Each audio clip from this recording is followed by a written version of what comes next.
Welcome to Business Talk with Meghan McNulty, the podcast that takes you behind the scenes of business success and reveals the strategies, insights, and stories that drive these professionals to thrive in the ever-evolving world of business. Whether you're an established entrepreneur, a seasoned business owner, or simply fascinated by the world of commerce, this podcast is your front row seat to learn from the best. Each episode, Meghan will bring you engaging interviews with professionals from diverse industries who will share their triumphs, lessons learned, and the insights they've gained along the way.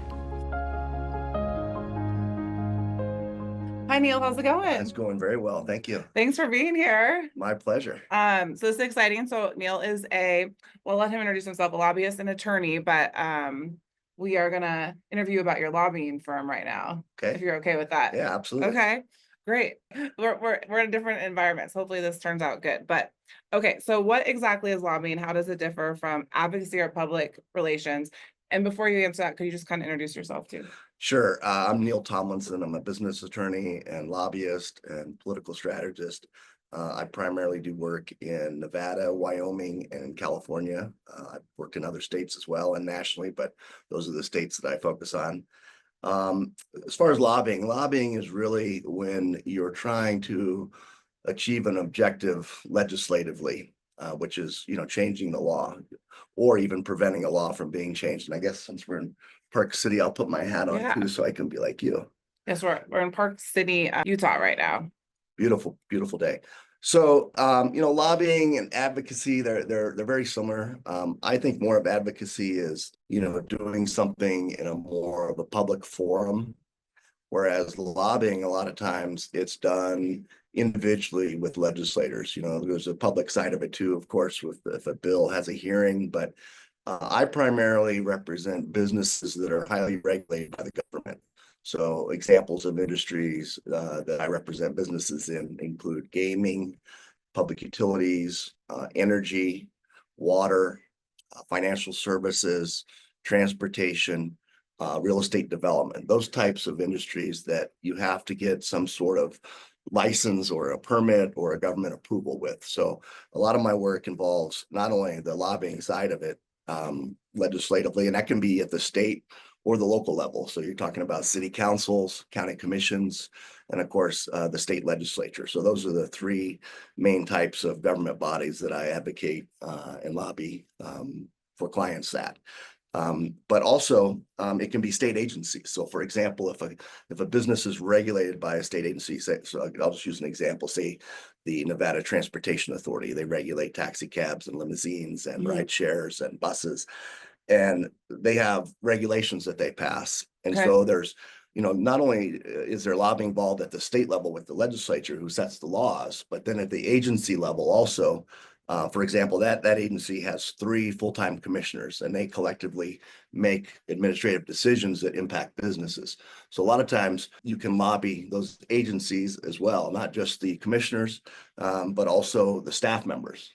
Staff at different government agencies, they have a lot of influence too. And so, those are the different types. Of course, you want to make sure you follow your state and local rules. There's all kinds of rules that govern lobbying. So you want to make sure that, you're doing it correctly, but those are the types of things that I do. Yeah.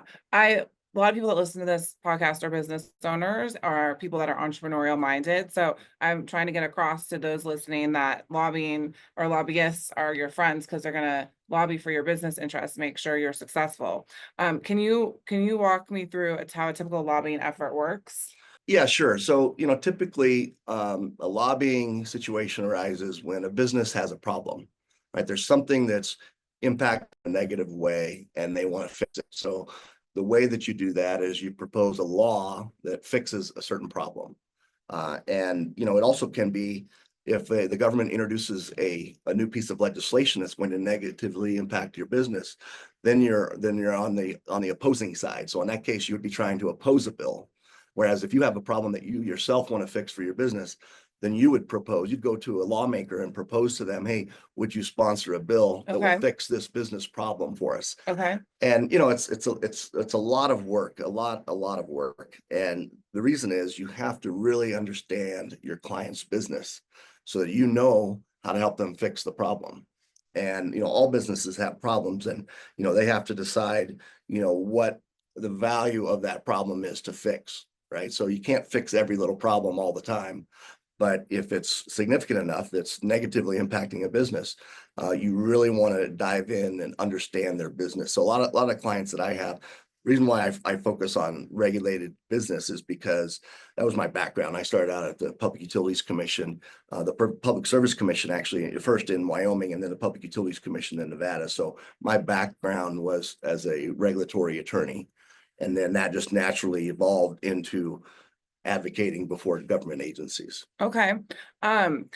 So in lobbying, who are the main players involved? You kind of mentioned it, like the agencies, the commissioners, just the state legislatures, but just like in general.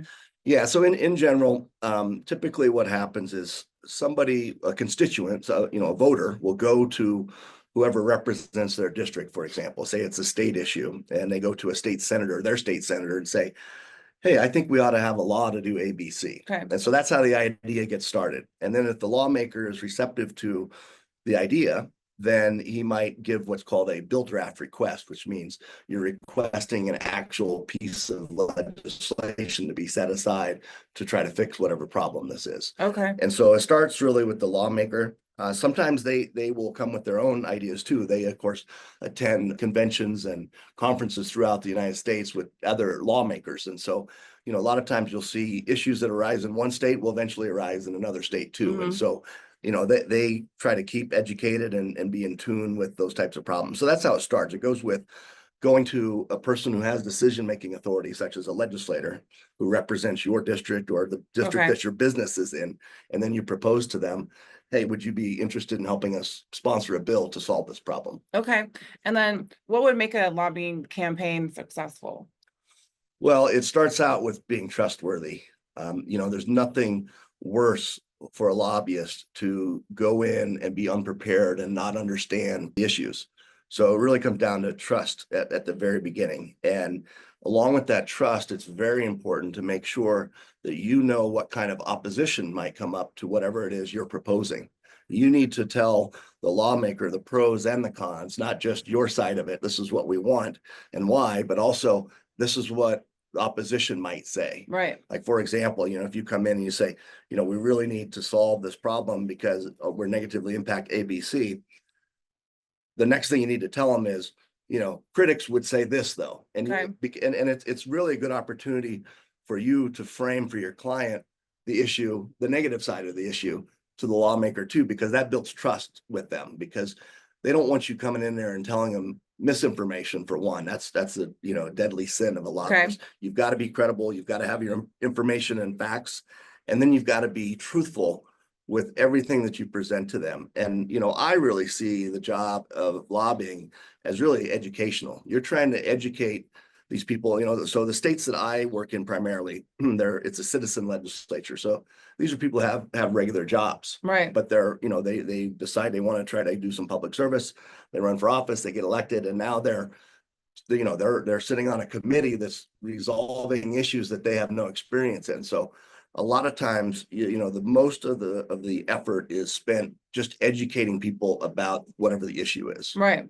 Okay. What industries are most active or influential in lobbying today? Like, we always saw that movie about the cigarettes, obviously. I forgot what it's called, but you know what I'm talking about. Yeah. So there's all types of different, we call them stakeholders, right? Stakeholders that have issues. For example, healthcare. You'll see a lot of, for example, there's hospital associations. Okay. There's pharmaceutical associations. And so like-minded businesses will join together a lot of times and create an association.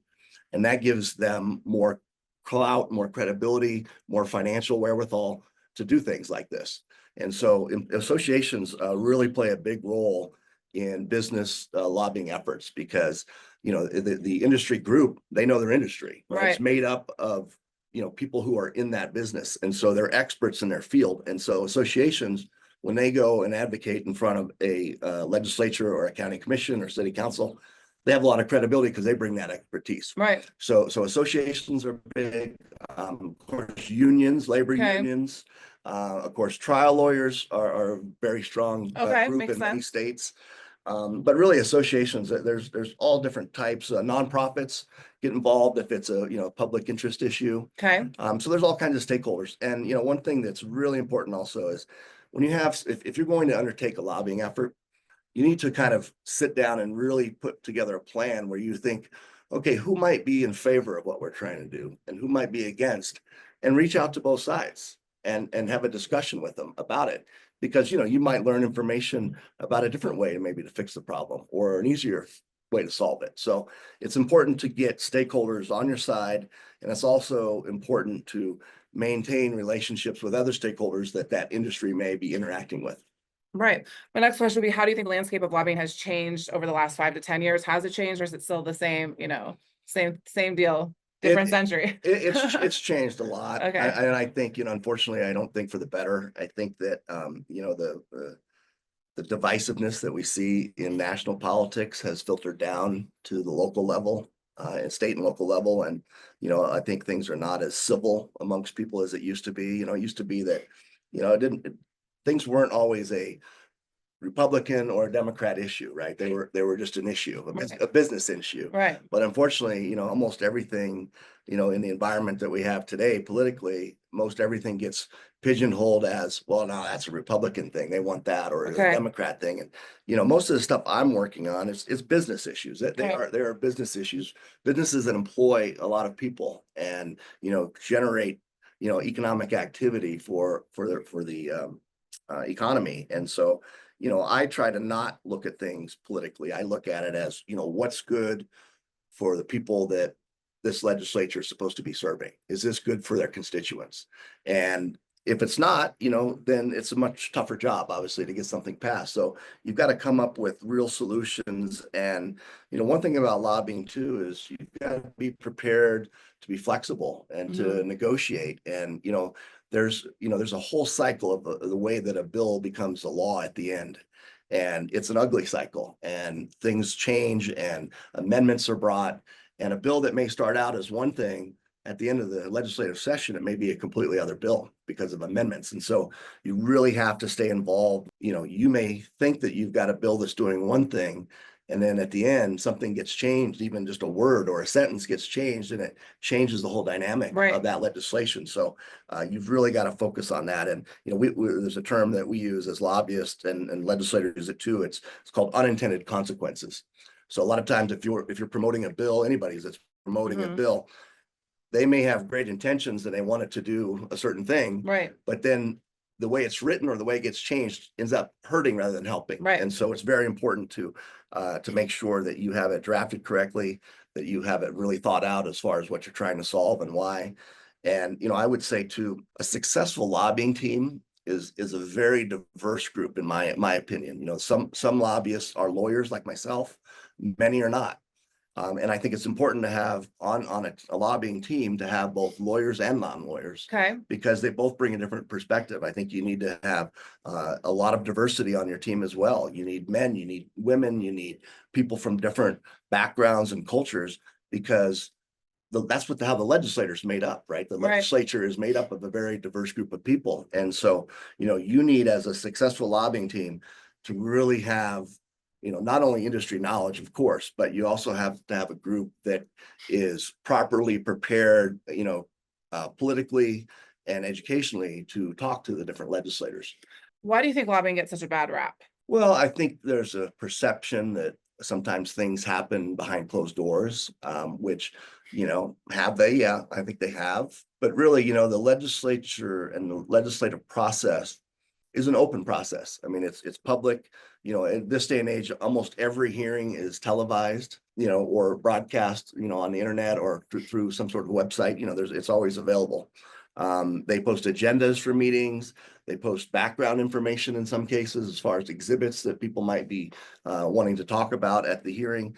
So the main thing is to really keep involved and make sure that you're watching everything, relating to your client's business.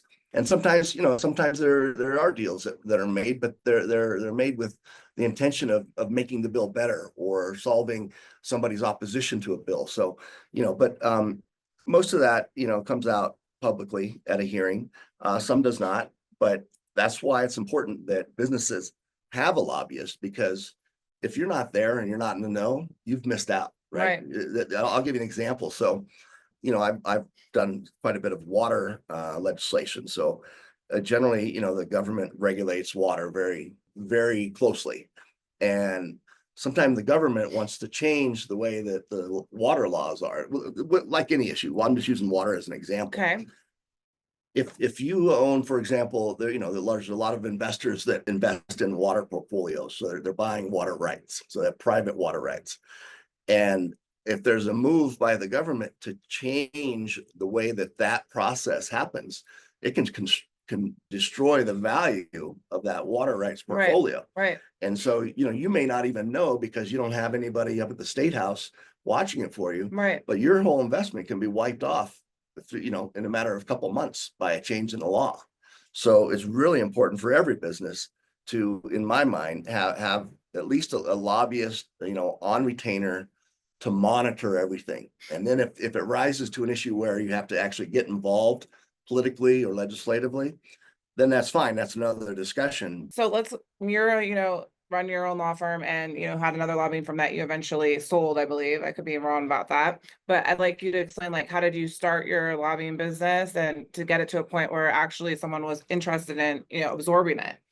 Yeah. So if you don't mind. I started out as a regulatory attorney working for the government, the state of Wyoming, and then the state of Nevada. And as part of that work, it was clear to me that not enough was being done on behalf of some of these people and businesses that came before those agencies, that they needed to get more involved politically. You can't just focus on, say, the state agency that regulates you, because ultimately it's the legislature that tells the state agency what they can do by passing laws. Right. Because the state agencies only have the authority that the legislature gives them through a law. So when I left government service and I went into private practice, and it was just organic. Clients immediately who knew me from state government would then come to me and say, hey, we really like the way that you handled this when you were at the state, and we'd like to hire you to help us. And so it just organically that grew and grew. And so initially I was doing a lot of public utility work, so water, gas, electricity, that type of regulation. So anyway, just grew it over the years and grew a business and had a very successful practice with good people. It always starts with having good people. Right. You need a whole team to help you be successful. So I grew and had a good firm with a lobbying practice in several states, and end up selling that to a national firm that's also a law firm and lobbying firm. Okay. One of the biggest in the country. And so they absorbed my employees and my offices, and then I stayed on to work with them for a set period of time pursuant to our agreement. That ran its course. I feel I can give my clients more personal attention in a smaller setting. Right. And one reason for that is conflicts of interest. So the conflicts always arise between types of clients. It's just a natural part of things. And when you're in a larger firm, more conflicts exist because you have more clients, more lawyers, right? And one lawyer may not know that this other lawyer is doing something completely against this other client. So and there's business conflicts and there's true conflicts. So there's different types of conflicts. There's ethical conflicts. So anyway, I think my personal opinion, I prefer to be in a smaller setting because I think you can give your client better service, more one-on-one. B, the conflicts are way less, and you can resolve them, immediately. I mean, if you've got a team of 5 people you're working with, it's at a small firm, what everybody else is doing. Right. Whereas if you're in a firm of 1,000 people, you don't. Yeah. You don't. And so, I just feel that for my practice and the type of clients who've come to know and trust me, they and I both prefer a smaller setting. And so I went back and reconstituted my, a new firm and doing the same thing I've always done. Okay, amazing. I guess my other question for you would be, well, I know you mentioned that, if you're in a growing industry and you're a business owner, you should definitely have a lobbyist on retainer if that makes sense for your business model. But what else advice would you give to industry that wants to protect how the industry is growing, such as the med spa space or, maybe the tech space? What other advice would you give them if they want to make sure they're they're a part of the policy that's being implemented. Yeah, I would say that they should really get active in a trades association. So if there's an association that, you know, is representing that industry segment, they should join it, and they should get not just join it, but be active in it. Right. Because a lot of companies will say, oh, well, I joined the Chamber of Commerce, I joined this, I joined that. But if you're not active in it doesn't really do you any good. Right. And so, you know, a lot of chambers of commerce will advocate on behalf of general business policies, and that's helpful. But what may be good for one business may not be good for another business. So you really need, you know, of course, joining those types of groups are great. And I think I encourage people to do it, but they also need to have a specific industry association that really understands the nuances of issues that might affect that exact specific, you know, segment of the industry, whether it's pharmaceuticals, whether it's med spas, whether it's anything, doesn't matter what it is, it's all the same. You need to just have a trade group that is you know, essentially, you know, most of them will elect a board, right? And those are the people that are actively in it, you know, every day involved in those issues, and they're experts. And it's important. You've got to have experts that understand their membership, what type of, depending on what type of association it is. Amazing. And again, I just interviewed someone for MAAC, so I know you're on the advisory board for that, so people should check that out. So do you want to, as we wrap up here, do you want to say anything about why we're in Utah or Park City or Wyoming this week? Sure. Well, I mean, it's always great to be in Park City. It's such a beautiful place, and you know, just weather's fantastic in the summer, of course. And I'm actually just leaving right now to go over to watch some horse racing and prepare for tomorrow. Tomorrow we've got the Governor's Cup that's being run at a racetrack called Wyoming Downs in Evanston, and it's going to be just a fantastic day and a lot of fun, great family environment out there. So great. Well, thanks, Neal. Yeah, you're welcome. Thanks for having me.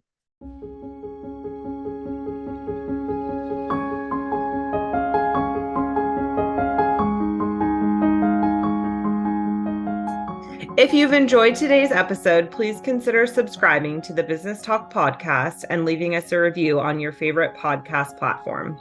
Your feedback helps us grow and improve. Thank you for joining us today. This has been another episode of Business Talk with Meghan McNulty.